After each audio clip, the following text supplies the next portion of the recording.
Hello everybody, this is Mr. Laubach. In this video, we are going to continue our discussion about federalism, and we are going to talk about cooperative federalism and federal grant and aid programs. We will talk about the three main types of federal grants to states. That would be block grants, categorical grants, and project grants.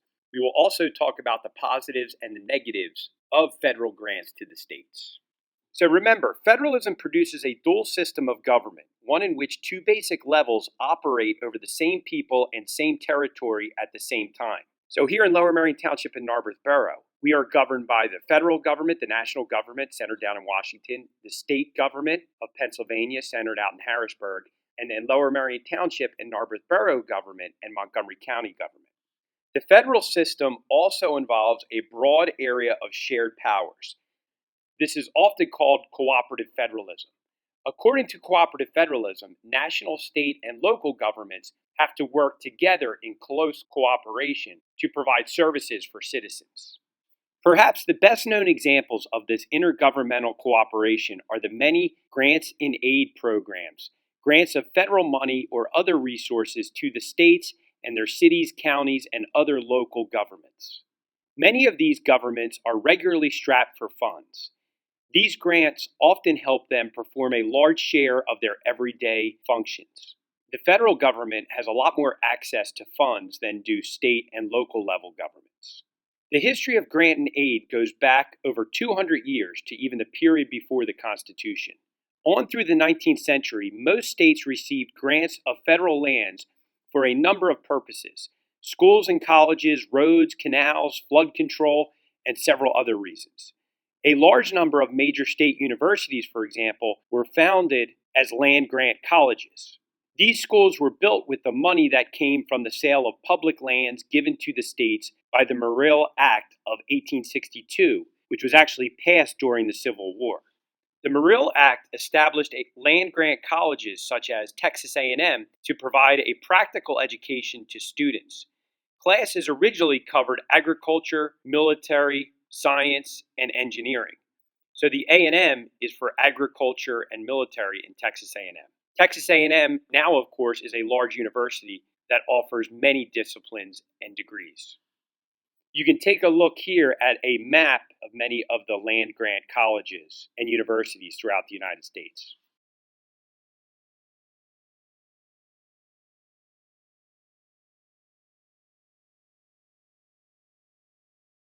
Congress began to make grants of federal money quite early. In 1808, it gave the states $200,000 to support the militia, the forerunner of the present-day National Guard. Cash grants did not play a large role, however, until the Depression years of the 1930s. Many of the New Deal programs aimed at bringing the nation out of the economic crisis were built around grants of money. In 1984, the federal government withheld partial funding for highway maintenance to encourage states to raise the minimum drinking age to 21. So this is an example of the federal government using their funds to get states to follow certain protocols they wanted. States depend on this federal funding for road repair, so all states had to comply and make their minimum drinking age 21.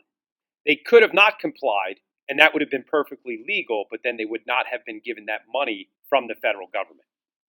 Grants and aid are based on the national government's taxing power. The Constitution gives Congress that power in order to, quote, pay the debts and provide for the common defense and general welfare of the United States, end quote. That is from Article 1, Section 8 of the Constitution.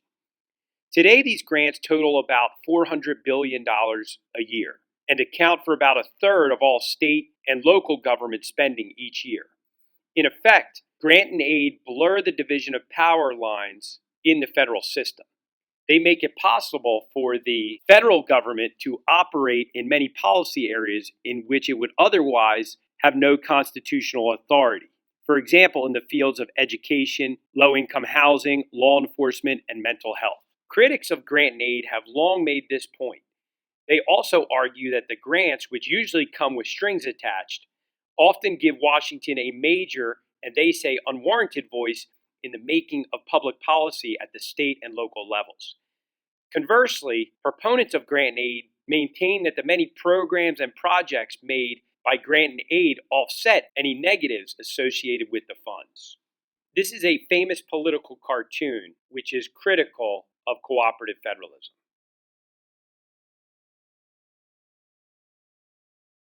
Today, Congress appropriates money for three types of grants and aid: categorical grants, block grants, and project grants. Over time, most grants have been categorical. Categorical grants are made for some specific, closely defined purpose, for school lunches or for construction of airports or wastewater treatment plants, for example, or maybe senior centers. Categorical grants are usually made with conditions attached or strings attached. They require the states to use the federal monies only for the specific purpose involved, make its own monetary contribution, often a matching amount, but sometimes much less, provide an agency to administer the grant, and obey a set of guidelines tailored to the particular purpose for which the monies are given. Block grants have come into wide use over the last several years. They are made for much more broadly defined purposes than categorical grants, for healthcare, social services, or welfare, or transportation, or education, for example. They are also made with fewer strings attached, so state and local governments have greater freedom in deciding how and on what to spend block grant dollars. States and local governments love block grants from the federal government. Congress also provides money for project grants.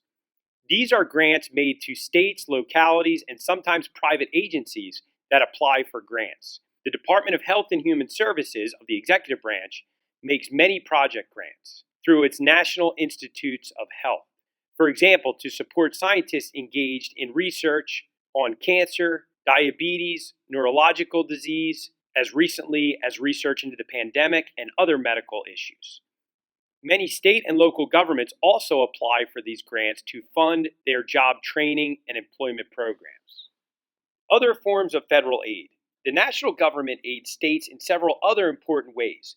For example, the FBI extends help to state and local police. The Army and the Air Force equip and train each state's National Guard units. So the U.S. military trains the Pennsylvania National Guard. Now, it is sometimes a two-way street. Sometimes the state and local governments help the national government. That is, the states and their local governments also aid the national government in many ways. State and local election officials conduct national elections in addition to state and local elections. These elections are financed with state and local funds, and they are regulated largely by state laws. Also, the legal process by which immigrant aliens can become citizens, called naturalization, oftentimes takes place in the state courts, even though it is a federal issue. So some big takeaways. Cooperative federalism allows for the federal government to help and sometimes encourage state and local governments to fulfill their obligations and services to citizens. So in modern times, cooperative federalism has been a crucial part of the way our nation governs. Now, of course, there are proponents and opponents of cooperative federalism.